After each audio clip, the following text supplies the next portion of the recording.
Hi, hunka burning loves. So I have a little bit of sad news. Tonight's live event is going to be postponed until next Thursday, September 23rd at 8 p.m. Eastern Standard Time. We've just had a storm about an hour ago and I lost power, so I had to run over to my daughter's, edit this video again to get it uploaded and insert this little voice message to you so you knew what happened. But definitely next Thursday, providing there's no big storm, I will be on live. I apologize for any inconvenience. Hello, my friend. Welcome back to another video. So today I am going to show you how PRIZM Pour, which is COLOURARTE's version of a liquid paint, works in your average acrylic pours, such as ring pours, straight pour swipes, etc., etc., etc. Everything except the bloom. I've already shown you how to use them in a Dutch pour, so now we're going to address the regular pours because I get a lot of emails and questions. People seem to be a little confused, so I just want to straighten everyone out.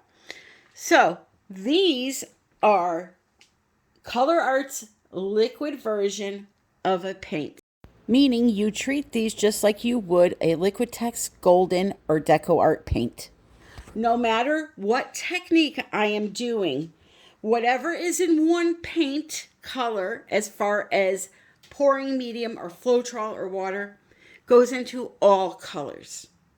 When you start doing, let's use a swipe, for example, you start doing things like using a base that is just thinned down with some water, or even a house paint thinned down with some water, but then you come in with acrylic colors and try to do a swipe on top of them, and those colors are mixed up with pouring medium and Floetrol and water and whatever else you want to throw in there.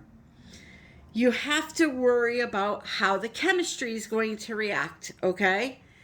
So I always follow the rule that what is in one paint goes into all paints. This way, they can't counter-react with each other and cause crazing or fractals or any other strange effects you may get in your painting. Understanding your paints, how they are made, and what works well with what is a huge help in acrylic pouring.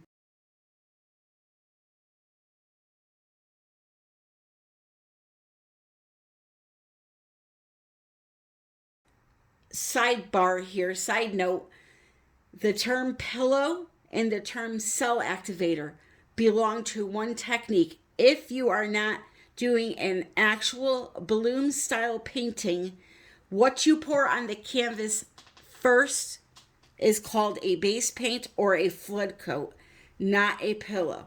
We have found through doing testing and pushing paint that you can add certain things to certain paints to get them to work together, some not so much. So when it comes to acrylic pouring, okay, you really should know how your paints are made, what the base is, and how it's going to react. For example, I would not use a untinted house paint for my colors and then use acrylic paint thinned down with water for my flood coat to do any type of a painting. That it's just not going to work right.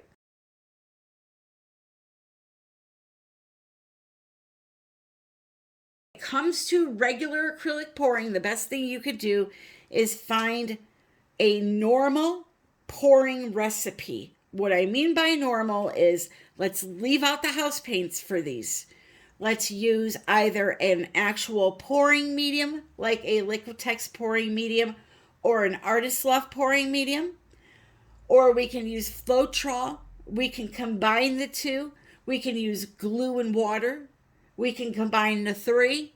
I mean, let's find a regular, old-fashioned recipe that works well for regular acrylic pouring and leave the cell activator, the pillow, and the untinted house paints to the bloom technique only. It will help you tremendously, okay? With all of that being said, in acrylic pouring, there are I break it down into 4 categories. You have your Dutch pour. Now, the Dutch pour is a certain consistency. You can use multiple recipes to do it. And with that paint and that consistency, you want to stick to mainly the Dutch pour. You don't want to take those paints that you mixed up and then try to do something like a pearl cell technique because it's too thick. So that's the first one. The second category would be the pearl cell technique. That's the thinnest, I personally believe, out of all of the consistencies for acrylic pouring. Your paints are at their thinnest for that technique. And those paints can only be used for that technique. Now, somebody's gonna come back at me and say, well, I used my pearl paints for ring pour and it turned out fine. There's always a one or two out there that will come back and say that. But I'm telling you, if you're learning and you want to do this right, heed what I say and leave that thickness just for the pearl technique. Yes, I've gotten some crazy things to work that shouldn't have worked. I don't know if it's a fluke or what's going on, but if I did that again, it would never happen. And then there's always the fact that these people never show me their finished piece of art to prove that it actually worked. So that thickness that I just mentioned is good for the pearl technique and that only.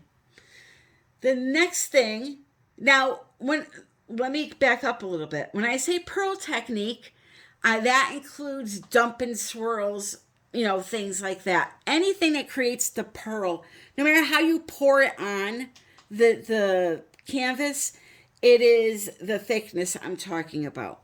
Yes, you can pour it in different fashions and have it look differently, but you don't want to take those paints and do a swipe with them, is what I'm saying.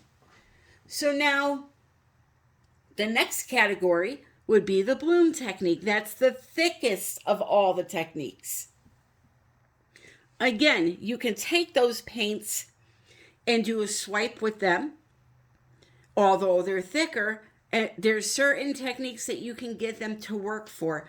But if you're learning and new, reserve them just for the bloom. And then finally, the fourth category would be all the other acrylic pouring techniques out there.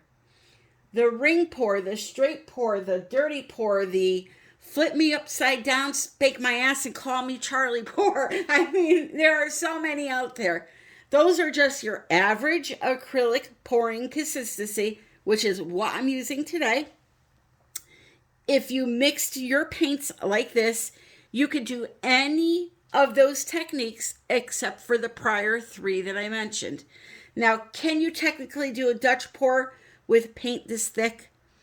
You can try, but it ain't going to move too far. You better bring in a jet engine to blow that paint. But you want to do a funnel pour? Go right ahead. They'll work. You want to turn around and do a traveling ring pour? Go ahead. They'll work. All of those other techniques you see out there, before the Dutch pour came along and the bloom technique came along, this is the consistency that we used for almost all of the pouring we were doing. You really just have to start way at the bottom with acrylic pouring. Start off with the more easier techniques like the flip cup, the dirty pour, the straight pour, colander, all of those older techniques that have been around for a long time. And do yourself a favor. If you're truly trying to learn, watch videos that are made prior to September 11th, 2019. And why do I say that? That is because September 11th, 2019 is when the bloom technique came out. And that is when people started confusing terminology and mixing up acrylic pouring and really just got a lot of people lost. Okay, it wasn't a big help. And it was no fault of the technique itself, the bloom technique. It's just that people communicate in Facebook groups wrong information, in the comments wrong information, and then somebody repeats what they say, and it's like a chain reaction. So if you really want to learn the original form of acrylic pouring, watch videos before September 11th, 2019, or find somebody that does not use the word bloom, or I'm sorry, cell activator or pillow paint in their videos if they're doing just a regular acrylic pour. All right.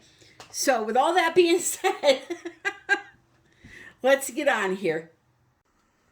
So as I was saying, the PRIZM pour paints you are going to treat like any other paint. Whatever you put in one paint, you want to put into them so that they all have the same ingredients and there's no chemical reaction. And again, that applies to all of acrylic pouring and whatever brand you're using.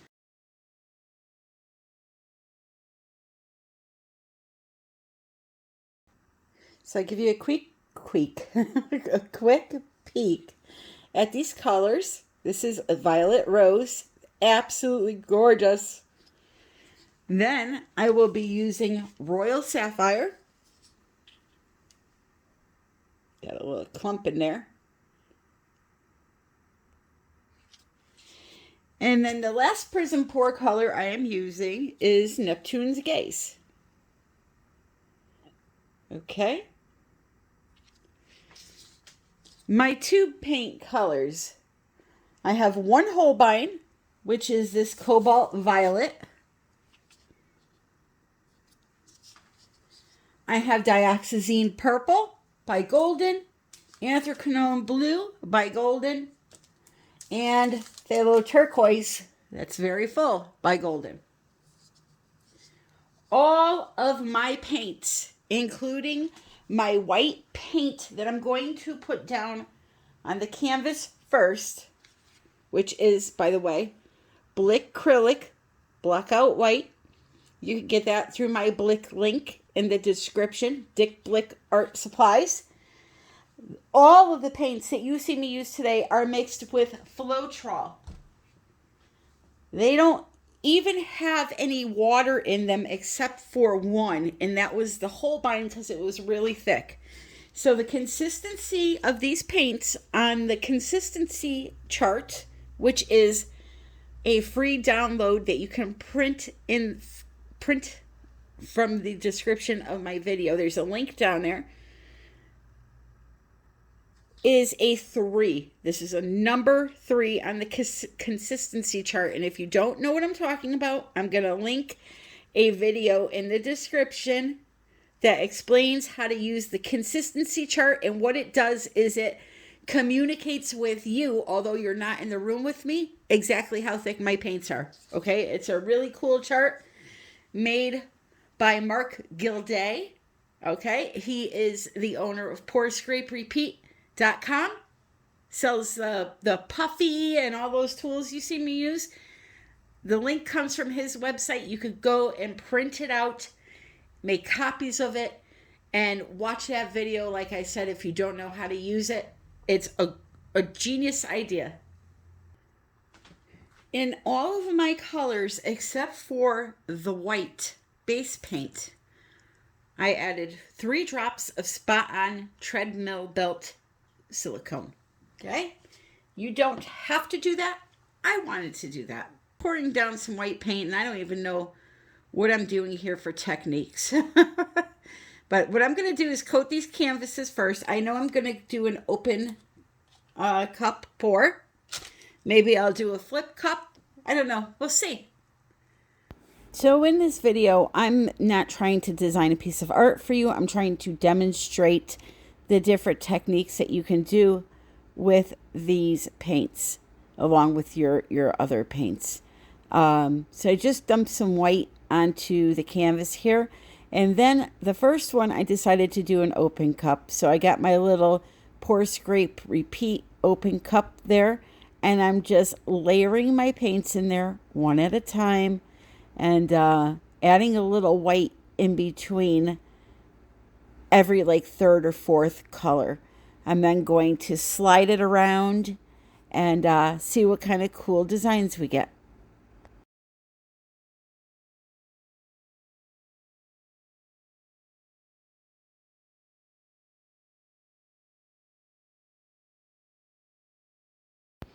So I do this first slide here.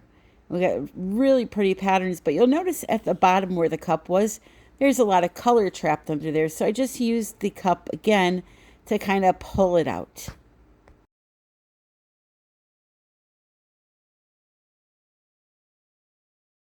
When you torch your painting, you want to just circle over the area with the heat. You don't have to necessarily use the flame to touch the paint, but just like hover over the area.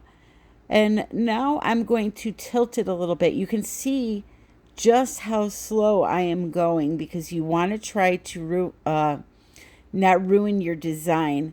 So by taking your time, you'll be able to watch the composition and watch where the paint is running to.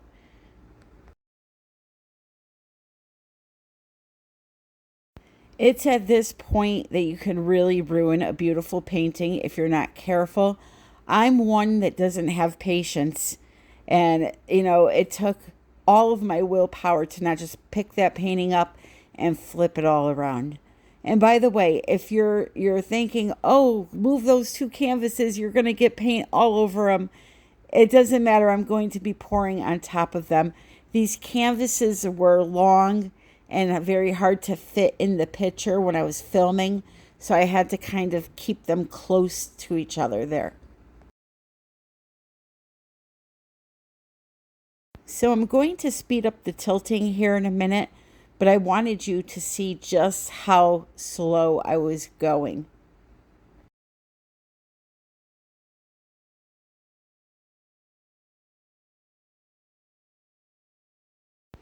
So now this is sped up 4 times faster.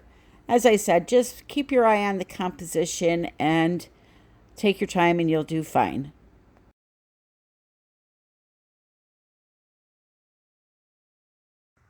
So there's the first one, and don't worry about the drip on the other canvas. It'll come off. I'll be pouring right over that. You won't even see it. So there's the first one. Let me give you a little flash so that you can see all the pretty colors.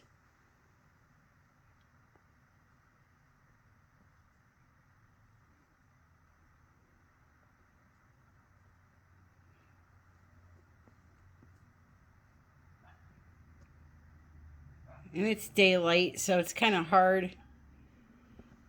But there's some of the Neptune's gaze. All right, so now let me work on the second and third one. So for my second canvas, I decided to do 3 little mini ring pours. And so with that, you want to layer your color in the cup, one on top of the other. I decided to add a little more white because my canvas had been sitting there, believe it or not, for a half hour while I went to pick up my daughter. So I had to put a little bit of fresh paint there. But anyway, layer your cup with whatever colors you want. Add some white in between the layers here and there. And then just tilt the cup. Start moving your hand in a circular motion. And yeah, just you'll have little rings. You'll see here. I'm just going around in a circle with my hand. Whoop-de-doo, there it goes. And see how I just dripped there on that last one that I just did? Try not to let that happen. You'll see on this one, that I was a little more careful about the last little bit coming out of the cup. I wait for that one little drop to plop off, and then I move the cup away. So again, once you've poured out your rings, tilting, it's all on you. You just have to practice and watch the movement of the rings and see, you know, where the composition is going. Are you bringing the center of the pour back into the center of the canvas? Do you want it off to the side? That's all on you. There's no wrong way to do that. Experiment, explore, you'll get the hang of it.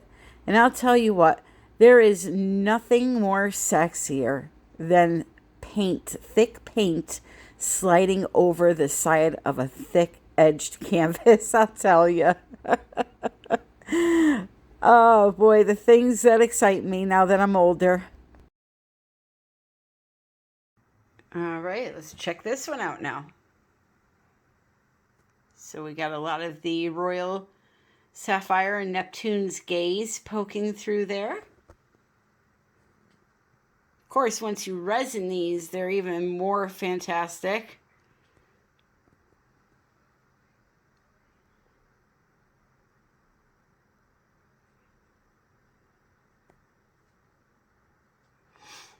Sorry, I'm a little close there.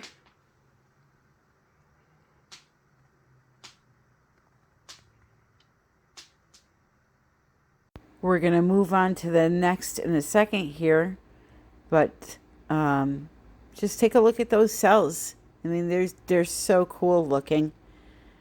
I'm very happy with the way this paint is working. So now, next we're going to do a swipe.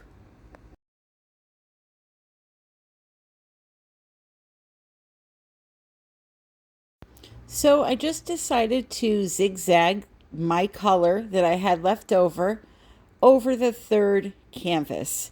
So I'm going to just continue using up all my colors until the canvas is full. And then I'm going to pour some of my white paint that I used for my base coat that has no silicone in it up at the top of the canvas, and I'm going to swipe that white paint over all of these colors. And you're going to see I'm going to get some beautiful lacing between the Floetrol that's in the white, and by the way, it's American Floetrol, not Australian, and the silicone that's in the colors. Again, I apologize that you can't see me pouring all of that white paint at the top of the canvas, but these canvases were hard to film. So now with my Nutrisystem coupon that I should be using to lose weight, I'm using it as a swiping device. How about that? So just pull that white paint down over the colors. And if you're not happy, like I was, go back and add some more color in and do it again. This time I'm going to pour my white paint down at the bottom of the canvas and pull it upwards. The thing with swipes are they are very forgiving. If you screw it up the first time, you could always do it second time. Now this is just a light damp paper towel that I laid on top of that white and pulled it across my colors. Now of course, because I've added more white to the canvas, it's got a more washed out, like a stone washed look, but still beautiful nonetheless. I went a little wild with the pressure there on the canvas and took the paint right off, but I'll just add a little bit of white there and let you check this out too now. So you can see the sparkle and all of that in there. So there you have it. These are, you know, all acrylic pouring. Just remember, whatever you mix into one paint, mix into all of them, and your acrylic pours will be amazing.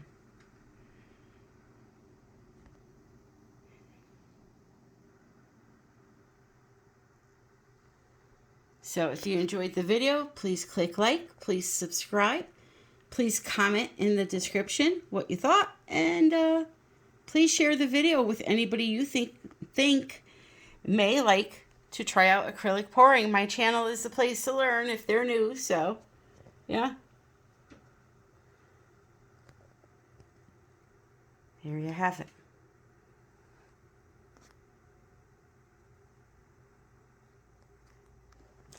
I love you all, and until the next one, happy pouring.